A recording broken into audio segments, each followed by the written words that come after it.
কিন্তু এই হাসরের ময়দানে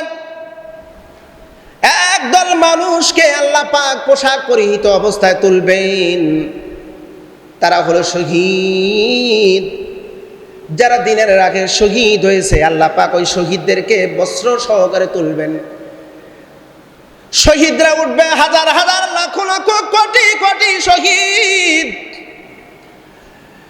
কারোর হাত নাই, কারোর পা নাই, কারোর চোখ নাই, পরনে জামা কাপড় আছে, জামা সেরা, কাপড় সেরা, ময়লা আবর্জনা। আল্লাহ পাক বলবেন তোমরা কারাম? ওই শহীদরা বলবে রব্বে কারীম, আমরা তো সেই শহীদ, দিনের জন্য আমরা খেদমত করেছি, দিনকে জিন্দা রাখতে গিয়ে, দিনের বিজয় আনতে গিয়ে ও রব, আমরা বাতিলের আঘাতে, অস্ত্রের আঘাতে, বুলেটের আঘাতে, ফাঁসির দড়িতে ঝুলে আমরা মৃত্যুবরণ করেছিলাম ওই দুনিয়ায়। তোমাদের পরনে কাপড়। ওরা বলবে রব্বে কারীম, আমরা যে অবস্থায় মৃত্যুবরণ করেছি ঠিক সেই অবস্থায় আমাদেরকে দাফন করেছে, ওই পোশাকে দাফন করেছে। এই জন্য রসুল বলেন, শহীদদের যারা শহীদ হয় তাদেরকে গোসল দেওয়ানো যাবে না, তাদের পোশাক পরিবর্তন করা যাবে না, ওই পোশাকেই তাদেরকে দাফন করে দাও। জোরে বলুন একটু সুবহানাল্লাহ। মক্কা বিজয়ের পরে হযরত আলী রাদিয়াল্লাহু তাআলা আনহু আব্বাস রাদিয়াল্লাহু তাআলা আনহুকে বলতেছেন যে চাচা, ইসলাম ধর্ম গ্রহণ করলেন ঠিকই, কিন্তু আমাদের মতো নেকি অর্জন করতে পারলেন না। ওসমানও ছিল সেখানে, ওসমান বিন তালহা সেও ছিল। ভিন্ন রাত আসছে ওসমান বিন সায়বা। ওসমান বিন সায়বাকেও হযরত আলী এ কথা বললেন। আব্বাস বললেন, আলী, তোমাদের মতন আমরাও নেকি পেয়েছি, আমরাও নেকি অর্জন করেছি। আলী রাদিয়াল্লাহু তাআলা আনহু বললেন কিভাবে? বলে আমরা খানায় কাবার খেদমত করেছি, হাজীদেরকে পানি পান করাইছি, মানুষের আমরা উপকার করেছি, আমরাও তো নেকি পেয়েছি। আলী রাদিয়াল্লাহু তাআলা আনহু বললেন, আমরা যে নেকি অর্জন করেছি, হ্যাঁ আপনাদের কাজটা ভালো, হাজীদের খেদমত করেছেন, হাজীদের পানি পান করাইছেন, কিন্তু তখন তো আপনারা ছিলেন বেঈমান, ঈমান আনেন নাই। হ্যাঁ কাজটা ভালো ছিল। আব্বাস বললেন যে না, তোমাদের মতনই নেকি হয়েছে, আমাদের নেকি কম হয়নি। নিয়াতর্কর অবসান পরিশেষে রাসূলুল্লাহর কাছে যখন সব ঘটনা খুলে বললেন, নবীজি আমার আসমানের দিকে তাকালেন, ফয়সালা চাচ্ছেন মহান রবের কাছ থেকে। মুহূর্তের ভিতরেই জিবরাইল আলাইহিস সালাম আসলেন, এসে পর্যায়ক্রমে 6টা আয়াতে কারিমা নাজিল করলেন। আজআলতুম, তারা ধারণা করেছে বা তোমরা কি ধারণা করো, সিকায়াতাল হাজ ওয়া ইমারাতাল মসজিদিল হারাম, তোমরা মনে করেছো যে হাজীদের পানি পান করানো, মসজিদুল হারামের খেদমত করলে নেকি অর্জন হয়। কি পরিমাণ নেকি? সেই পরিমাণ নেকি কামান, যেমন আমানা বিল্লাহ ওয়াল ইয়াউমিল আখির ওয়া জাহাদা ফি সাবিলিল্লাহ, আল্লাহর প্রতি ঈমান আনলে যেরকম নেকি হয়, আখিরাতের প্রতি ঈমান আনলে যেরকম নেকি হয়, জিহাদ ফি সাবিলিল্লাহ, আল্লাহর রাহে যুদ্ধ করলে যেই নেকি হয়, এরকম নেকি মনে হয় অর্জন হয়েছে। তোমরা মনে করেছো যে হাজীদের পানি পান করেছি, মসজিদের হারামের খেদমত করেছি। আল্লাহ পাক বললেন, লা ইয়াস্তাবুনা ইনদাল্লাহ, এই দুই আমলের নেকি আল্লাহর কাছে সমান হতে পারে না। পরবর্তীতে আল্লাহ আরো বললেন, আল্লাহু লা ইয়াহদিল কওমাজ জালিমিন, বরং আল্লাহ সুবহানাহু ওয়া তাআলা জালিমকে কখনো হেদায়েত করেন না, জালিমকে কখনোই হেদায়েত করেন না। এখানে লা ইয়াস্তাবুর, লা শব্দ ব্যবহার করেছে, লা ইয়াহদিল কওমাজ জালিমিন, জালিমকে আল্লাহ পাক হেদায়েত করবেন না। আব্বাস, ওসমান বিন সায়বা তারা বুঝতে পারলেন, ওহির কথাটা শোনার পরে বললেন, ইয়া রাসূলুল্লাহ, তাহলে নেকি পাবো কেমনে? নেকি পাবো কেমনে? কিভাবে নেকি অর্জন করা যায়। পরবর্তীতে আবার একটি আয়াতে কারিমা নাযিল হলো। আয়াতে কারিমা আল্লাযীনা আমানু ওয়া হাজারু ওয়া জাহাদু ফি সাবিলিল্লাহ, যারা ঈমান এনেছে আর যারা হিজরত করেছে, আল্লাহর পথে যুদ্ধ করেছে, যুদ্ধ করবে, তারা নেকি পাবে। বিআমওয়ালিহিম ওয়া আনফুসিহিম, জান আর মাল দিয়ে যারা যুদ্ধ করেছে আল্লাহ তাদেরকে অফুরন্ত নেকি দান করবেন। আ'যামু দারাজাতাল ইনদাল্লাহ, আ'যামু দারাজা, আজিম শব্দটি আল্লাহর একটা নাম।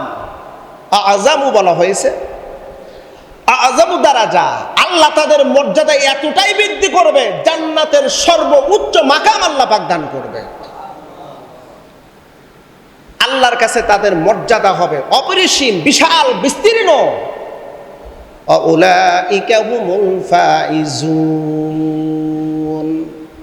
আল্লাহ তাদের ব্যাপারে সুন্দর সুসংবাদ দিয়ে দিলেন। প্রিয় বন্ধুরা, নেকি অর্জনের উপায় এখানে কোরআনুল কারীমের ছোট্ট আয়াতের মাধ্যমে যা বোঝা গেল, 1 নাম্বার হলো আল্লাহর প্রতি ঈমান আনা, 2 নাম্বার হিজরত করা, 3 নাম্বার হলো জিহাদ ফি সাবিলিল্লাহ, আল্লাহর পথে সংগ্রাম করা জান এবং মাল দিয়ে। 3টি কাজ করলে অপুরন্ত নেকি, এবং এই নেকিটাই জান্নাতে যাওয়ার জন্য যথেষ্ট। আমরা ওই যে হাদিস পড়েছি না, বদরের যুদ্ধে নবীজি আমার জিহাদের গুরুত্বর কথা বলতেছিলেন, ফজিলতের কথা বলতেছিলেন।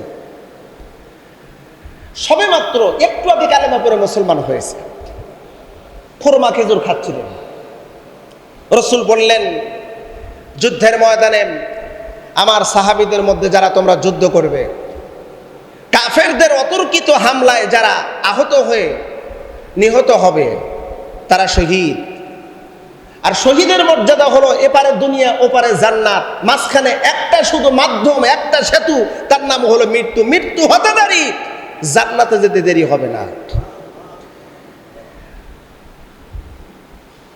খেজুর ফালায় দিলেন, খুরমা খেজুর ফালায় দিয়ে বললেন, খুরমা খাইতে আমার দেরি হবে, দেরি হলে আমার জান্নাতে যাইতেও দেরি হবে। খুরমা ফেলে দিয়ে যুদ্ধের ময়দানে নামলেন, অসংখ্য কাফেরকে হত্যা করলো।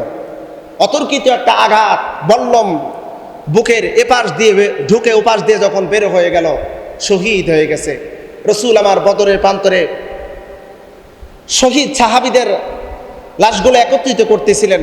এই সাহাবীর দিকে রাসূল তাকায় বললেন, তোমরা লক্ষ্য করে দেখো, শহীদী মৃত্যুর তামান্না যার অন্তরের ভিতরে আছে, সে ব্যক্তিটাকে আল্লাহ কতটা মর্যাদা দান করে তোমরা তাকিয়ে দেখো। বুখারী বর্ণনা আসছেন, রাসূল বলেন, এই জন্য বান্দার জান্নাতে যাওয়ার সহজ রাস্তা হলো জিহাদ ফি সাবিলিল্লাহ, জিহাদ ফি সাবিলিল্লাহ। শহীদদেরকে আল্লাহ পাক বেগুনা মাসুম করে হাসরের ময়দানে তুলবেন। আমরা আরেকটা বিষয় জানি, হাসরের ময়দানে সমস্ত মানুষগুলো সবাই বিবস্ত্র হয়ে উঠবে, কারুর পরনে কাপড় থাকবে না। হাদিসে আমরা শুনেছি না, কারুর পরনে কাপড় থাকবে না। রাসূল এই কথাটা বলতেছিলেন, আম্মা জান বললেন, ইয়া রাসূলুল্লাহ, আমিও কি বিবস্ত্র হয়ে উঠব? রাসূল বললেন, হ্যাঁ। আম্মা জান বললেন, কতই না লজ্জাকর বিষয়, কত মানুষ থাকবে, সেখানে আমি বিবস্ত্র হয়ে থাকব। রাসূল বললেন, ওগো হুমায়রা, কেউ কারোর দিকে তাকানোর 1 মুহূর্ত পর্যন্ত সময় পাবে না, ইচ্ছাও থাকবে না, সবার নজর থাকবে আরশে আজিমের দিকে, কারোর চেহারার দিকে তাকানোর সুযোগ থাকবে না। কিন্তু এই হাসরের ময়দানে একদল মানুষকে আল্লাহ পাক পোশাক পরিহিত অবস্থায় তুলবেন, তারা হলো শহীদ। যারা দিনের আগে শহীদ হয়েছে, আল্লাহ পাক ওই শহীদদেরকে বস্ত্র সহকারে তুলবেন। শহীদরা উঠবে, হাজার হাজার, লাখ লাখ, কোটি কোটি শহীদ। কারোর হাত নাই, কারোর পা নাই, কারোর চোখ নাই, পরনে জামা কাপড় আছে, জামা সেরা, কাপড় সেরা, ময়লা আবর্জনা। আল্লাহ পাক বলবেন, তোমরা কারাম? ওই শহীদরা বলবে রব্বে কারীম, আমরা তো সেই শহীদ, দিনের জন্য আমরা খেদমত করেছি, দিনকে জিন্দা রাখতে গিয়ে, দিনের বিজয় আনতে গিয়ে ও রব, আমরা বাতিলের আঘাতে, অস্ত্রের আঘাতে, বুলেটের আঘাতে, ফাঁসির দড়িতে ঝুলে আমরা মৃত্যুবরণ করেছিলাম ওই দুনিয়ায়। তোমাদের পরনে কাপড়। ওরা বলবে রব্বে কারীম, আমরা যে অবস্থায় মৃত্যুবরণ করেছি ঠিক সেই অবস্থায় আমাদেরকে দাফন করেছে, ওই পোশাকে দাফন করেছে। এই জন্য রসুল বলেন, শহীদদের যারা শহীদ হয় তাদেরকে গোসল দেওয়ানো যাবে না, তাদের পোশাক পরিবর্তন করা যাবে না, ওই পোশাকেই তাদেরকে দাফন করে দাও। জোরে বলুন একটু সুবহানাল্লাহ। সেই দিন শুধু শহীদরাই পরনে বস্ত্র নিয়ে উঠবেন। ও বন্ধু, সব চাইতে নেকি অন্বেষণ করার এক নাম্বার কাজ হলো আল্লাহর প্রতি ঈমান আনয়ন করা, আল্লাহর প্রতি বিশ্বাস। আমরা এই বিশ্বাসের ওয়াজ আমরা অনেক শুনেছি। আমি মাঝে মধ্যে বলি, ঈমান হলো মৌখিক, অন্তরে আর কাজে। কারার বিল লিসান, তাসদিক বিল জিনান, আমল বিল আরকান। মুখে স্বীকৃতি দেওয়া, অন্তরে বিশ্বাস করা, কাজে প্রমাণ করা, এই তিনটার সমন্বয়ের নাম হলো ঈমান। কয়টার সমন্বয় বলুন তো? তিনটার সমন্বয়ের নাম হলো ঈমান। এখন প্রশ্ন হলো, মুখে বললাম, অন্তরে বিশ্বাস করলাম, কাজে প্রমাণ করলাম না, ঈমান হলো না, বিশ্বাস হলো না। আল্লাহর প্রতি ঈমান, এই বিষয় নিয়ে যদি আমি আলোচনা করতে থাকি কয়েক ঘন্টার সময় লাগবে, তাহলে বোঝা যাবে যে আসলে আমরা আদৌ আল্লাহর প্রতি পরিপূর্ণভাবে বিশ্বাস স্থাপন করেছি কিনা। মৌখিক ঈমান যদি আনা যায়, মুখে ঈমান আনলাম, বিশ্বাস করলাম, মুখ দিয়ে প্রকাশ করলাম, হ্যাঁ আল্লাহ বিশ্বাস করি, তোমার অস্তিত্ব, তোমার গুণবলী, তোমার আইন, তোমার বিচার ব্যবস্থা, সবকিছু বিশ্বাস করি, মুখ দিয়ে বললাম, কাজে প্রমাণ করলাম না। এই ব্যাপারে আল্লাহ সুবহানাহু ওয়া তাআলা পরিষ্কারভাবে বলেছেন যে তোমরা যদি প্রকৃতপক্ষে মৌখিকভাবে যদি ঈমান আনয়ন করো, সেইটা আমার কাছে গ্রহণ হবে না, গ্রহণ হবে না। সম্ভবত সূরা আনকাবুতের মধ্যে শুরুতেই আল্লাহ সুবহানাহু ওয়া তাআলা এই কথাটা বলেছেন, আহাসিবান নাসু আইয়ুতরাকু আইয়াকুলা আমান্না ওয়া হুম লা ইফতানুন। আল্লাহ পাক বলেন, তোমরা মৌখিকভাবে যদি স্বীকৃতি দাও আল্লাহ তোমার প্রতি ঈমান এনেছি, তা প্রমাণ হবে না, প্রমাণ হবে না, বরং তোমাদের ঈমানের পরীক্ষা আমি নেব। ঈমানের মেহনতের কথা আল্লাহ পাক কখনো কোনো জায়গায় বলেন নাই। ঈমান বৃদ্ধির কথা কোরআনুল কারীমের 6 আয়াতের ভিতরে পরিষ্কারভাবে বলেছেন। ঈমানের মেহনতের কথা বলেন নাই, বরং ঈমান বৃদ্ধির কথা বলেছেন 6টা আয়াতে কারিমার ভিতরে। ঈমান বৃদ্ধির ব্যাপারে সূরা আনফালের ভিতরে আল্লাহ পাক বলেছে, ইন্নামাল মুমিনুনা আল্লাযীনা ইযা যুকিরাল্লাহু ওয়াজিলাত কুলুবুহুম ওয়া ইযা তুলিয়াত আলাইহিম আয়াতুহু যাদাতুহুম ঈমানাও ওয়া আলা রাব্বিহিম ইয়াতাওয়াক্কালুন। এরকম 6টা আয়াতে কারিমার ভিতরে বলেছেন, বান্দা তোমার ঈমান বৃদ্ধি হবে। আর একটা কথা, পরিষ্কার কথা, আল্লাহ বলেছেন যার ঈমান যত বৃদ্ধি হবে পৃথিবীর কারোর উপর ভরসা করবে না, ভরসা করবে একমাত্র আল্লাহর প্রতি। ঈমান যত বাড়বে আল্লাহর প্রতি বিশ্বাস, ভালোবাসা, ভরসা তত বাড়বে। ঈমান যত কমতে হবে তাগুতের ভয় অন্তরের ভিতর তত বেশি আসবে।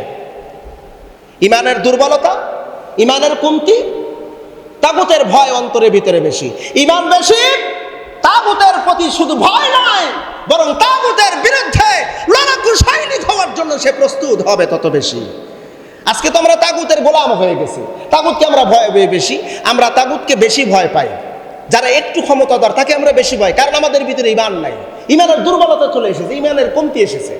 আমি এই কথা মাঝে মধ্যে বলি, ঈমান বৃদ্ধির কথা আমরা শুনি, ঈমানের মেহনতের কথা শুনি, কিন্তু ঈমান ভঙ্গের কথা কখনো আমরা শুনি না। ঈমান ভঙ্গ হয় কেমনে, কি জন্য, এই কথাটা আমরা অনেকেই জানি না। আমি আমার জুমা মসজিদে অনেকবার বলেছি, ঈমান ভঙ্গ হয় 10টি কারণে। 10 কারণে ঈমান ভঙ্গ হয়। জবান খুলে বলেন তো কয় কারণে ঈমান ভঙ্গ হয়ে যায়? 10টা কারণে ঈমান নষ্ট হয়ে যায়। এজন্য প্রিয় নবী বলেছেন ইয়াতি মিনাজ জামানি লা ইয়াবকু মিনাল ঈমান, এমন একটা জামানা আসবে ওই ইমানের মানুষ ওই জামানার মানুষের চাকচিক্য সৌন্দর্য চেহারা দেখলে মনে হবে আল্লাহর ওলি, মাথায় টুপি, মুখে দাড়ি, গায়ে জুব্বা, 5 ওয়াক্ত নামাজ পড়বে, হজ করবে, দান সদকা করবে, কিন্তু মাগার ঈমান নাই। আসুন আমরা কয়েকটা কথা শুনি ঈমান ভঙ্গের 10টা কারণের মধ্যে 1 নাম্বার কারণ হলো শিরক বিল্লাহ, আল্লাহর সাথে শিরক করা। জোরে বলুন, কার সাথে শিরক করা? শিরক নামক যদি কোনো অপরাধ কোনো ব্যক্তি একবার করে তার ঈমান নষ্ট হয়ে যাবে, ঈমান থাকবে না। এবার শিরক কাকে বলা হয় এ ব্যাপারে আমরা সকলেই জানি। আল্লাহর সাথে কাউকে সমকক্ষ মনে করা, আল্লাহর সাথে কাউকে সমকক্ষ মনে করা, আল্লাহর আইনের সাথে কোনো ব্যক্তির আইনকে যদি সমকক্ষ মনে করা, আল্লাহর গুণের সাথে যদি কাউকে সমকক্ষ মনে করা, আল্লাহর অস্তিত্বের সাথে কাউকে যদি সমকক্ষ মনে করা হয়, ওই ব্যক্তিটি শিরক করে। এমনকি আল্লাহর আইন বাদ দিয়ে যদি মানব রচিত আইন যদি মেনে নেওয়া যায়, ওই ব্যক্তিটি শিরক করলো। অহরহ রাষ্ট্রীয় প্রধান কার্যালয় থেকে শুরু করে নিম্ন পর্যায়ে পর্যন্ত আমরা কত শিরক করতেছি তার কোনো হিসাব নাই, জবাব দেওয়ার কোনো অপশন নাই। ছোট্ট এক্সাম্পল দেব 2-3টা, তারপর আপনারা বুঝে নেবেন কেমন আমাদের ঈমান আছে। আল্লাহর বিচার হলো পুরুষ যদি চুরি করে, নারী যদি চুরি করে, আস-সারিকু ওয়াস-সারিকা ফাকতাউ আইদিয়াহুমা, আল্লাহ পায়ে যদি পুরুষ আর মহিলা যদি চুরি করে, যদি ধরা পড়ে, ওদের হাত কেটে দাও। এটা হলো আল্লাহর আইন। জোরে বলতে হবে কার আইন? আরেকবার জবান খুলে বলুন, কার আইন? আল্লাহর আইন। যদি পুরুষ আর মহিলা চুরি করে হাত কেটে দাও, আপনারা বলুন তো আমাদের দেশের আইনের মধ্যে এইটা কি আছে? এখানে উকিল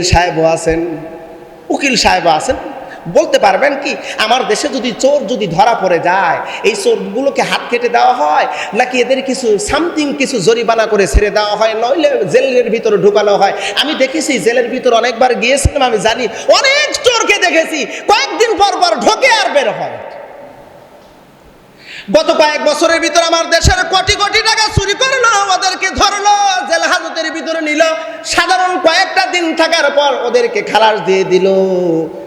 এবার আমরা আল্লাহর আইন মানি নাই, মানলাম ব্রিটিশদের আইন, মানব রচিত আইন। তার মানে বোঝা গেল আল্লাহ তোমার আইন ভালো লাগে না, মানব রচিত আইন ভালো লাগে। প্রশ্ন হলো আপনার অন্তরের ভিতরে যারা করলো আর যারা মানলো তাদের ঈমান কোথায় আছে? নিজেকে একটু জিজ্ঞেস করুন, জিজ্ঞেস করেন ঈমান আছে কোথায়।